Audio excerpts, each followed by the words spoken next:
আজকে আমরা ক্লাস 8-এর ত্রৈরাশিক চ্যাপ্টারের অঙ্কগুলি করব। এই চ্যাপ্টারে কোষে দেখি 10.1-এর প্রথম অঙ্কগুলি করব।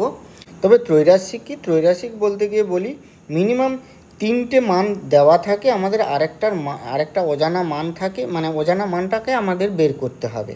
তো এগুলি আমাদের এই যে বিভিন্ন দৈনন্দিন বাজারহাট এই সমস্ত কাজে ব্যবহার, মানে যেগুলো হিসাব নিকাশ করতে হয় সেগুলোতেই ব্যবহৃত হয়। তবে সত্যি কথা বলতে কি, ত্রৈরাশিক নিয়ম শিখে ছেলেরা কিন্তু মানে বাজারহাটে তারা হিসাব নিকাশ করতে এবারে সুপারদর্শী হয়ে যাবে এমনটা কিন্তু একেবারেই ভুল ধারণা। কারণ আমাদের স্কুল লেভেলে যে সমস্ত ত্রৈরাশিকের এই যে অঙ্কগুলো করানো হয় তাতে তাদেরকে করতে গেলে কিন্তু খাতা কলম চাই। তো বাজারে গিয়েই তারা যে খাতা কলমবিহীন ভাবে কোনো হিসাব নিকাশ করে ফেলতে পারবে তারা কিন্তু পারছে না বা পারে না।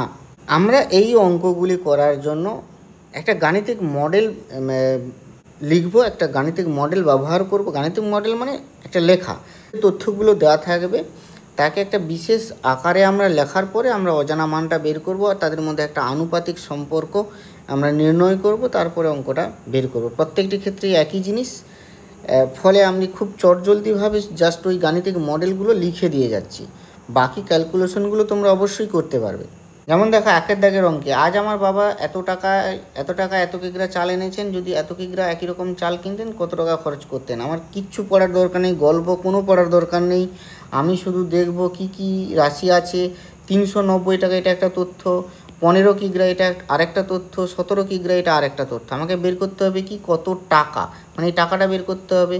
তাহলে তার জন্য গাণিতিক যে সমস্যাটাকে আমরা লিখবো, সেই গাণিতিক সমস্যাটা কীরকম লিখবো না, গাণিতিক সমস্যাটা হবে এরকম। এখানে তাহলে এই যেটা বের করতে হবে, টাকাটা আমরা ডান দিকে রেখেছি এখানে। তো আমাদের এটা কি আছে, চালের পরিমাণ, তাহলে চালের পরিমাণ কিগ্রায়, চালের দাম হচ্ছে টাকায়। তাহলে প্রথম কি আছে না, 15 কিগ্রা চালের দাম কত, 390 টাকা। 15 কিগ্রা চালের দাম 390 টাকা।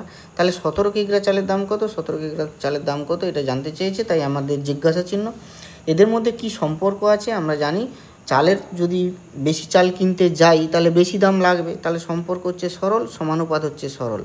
যখন সরল সমানুপাত হয় তখন সেই সরল সমানুপাতটা আমাদের সম্পর্ক অনুযায়ী কি লিখতে পারি না, সরল সমানুপাত হচ্ছে 15:17 ডাবল বা এটাকে অনেক সময় আমরা সমান চিহ্ন দিয়েও লিখতে পারি, অনেক সময় কেন আমরা সমান চিহ্ন, এটার মানেই হচ্ছে কিন্তু সমান, মানে 15:17 সমান কিন্তু 390 এত, মানে এই অনুপাতটা এই অনুপাতের সাথে সমান।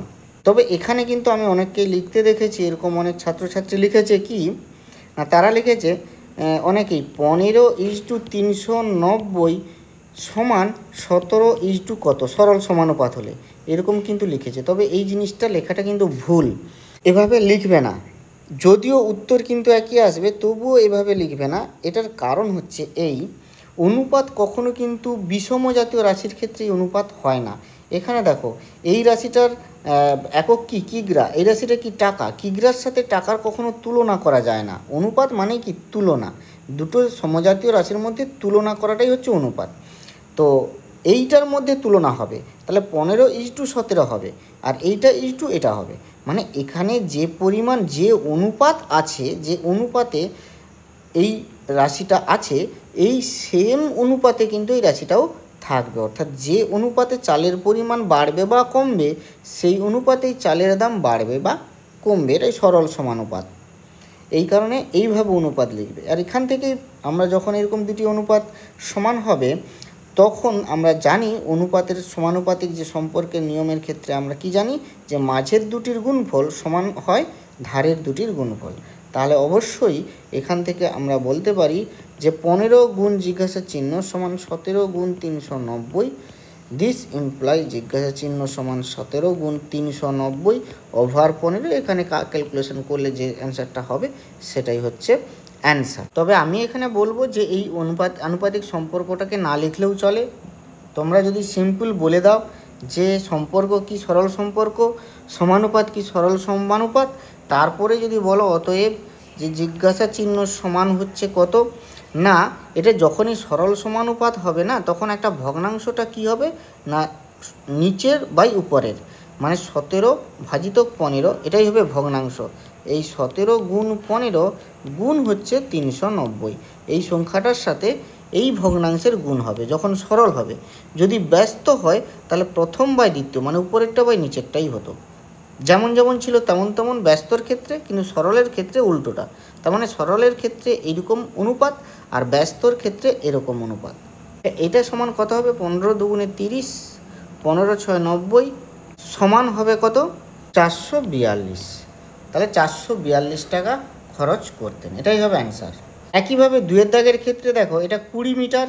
আমি আর এই গল্প পড়ছি না, এখানে গল্প পড়ার কিচ্ছু নেই অঙ্কটায়। শুধু 20 মিটার ছিট কাপড়, 4টি জামা, 12টি জামা। তাহলে কী বের করতে হবে? নিশ্চয়ই মিটারটা বের করতে হবে।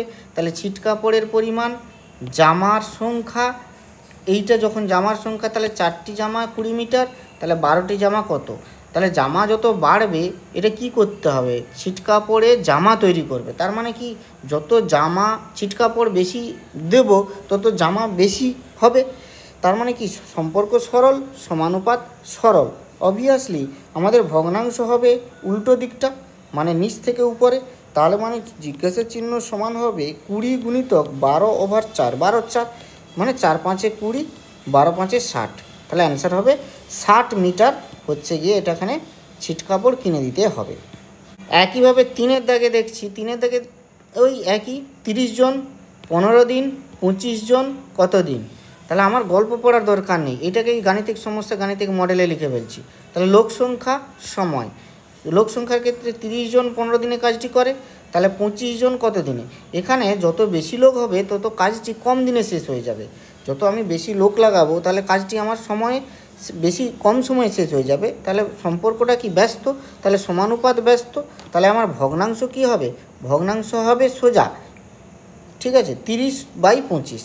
তাহলে জিজ্ঞাসা চিহ্ন সমান 15 গুণ 30/25 সমান হবে 5 3-এ 15, 5 5-এ 25, 5 6 30, 6 3-এ 18। তাহলে 18 দিনে কাজটি শেষ করতে পারবে। কত দিনে? না, 18 দিনে।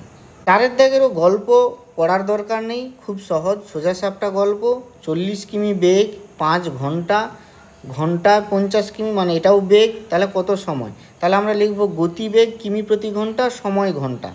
তার মানে কি, 40 কিমি প্রতি ঘন্টায় 5 ঘন্টায় মামাবাড়ি পৌঁছে যায়। তাহলে 50 কিমি প্রতি ঘন্টায় কত সময় পৌঁছাবে? যত বেগ বেশি করব, গাড়ির বেগ যদি বেশি করি তাহলে কম সময়ে পৌঁছাবে না বেশি সময় লাগবে? অবভিয়াসলি কম সময়ে পৌঁছাবে। যত গাড়ির গতি বেশি থাকবে সময় কম লাগবে। তাহলে ব্যস্ত সম্পর্ক। তাহলে সমানুপাত কি? ব্যস্ত সমানুপাত।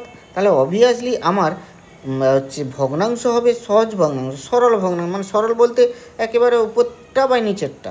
তার মানে কি, জিজ্ঞাসা চিহ্ন সমান 5 গুণিতক উপরেরটা বাই নিচেরটা, 40-এর 50 সমান 5 10-এ 50, 10 4-এ 40 সমান 4।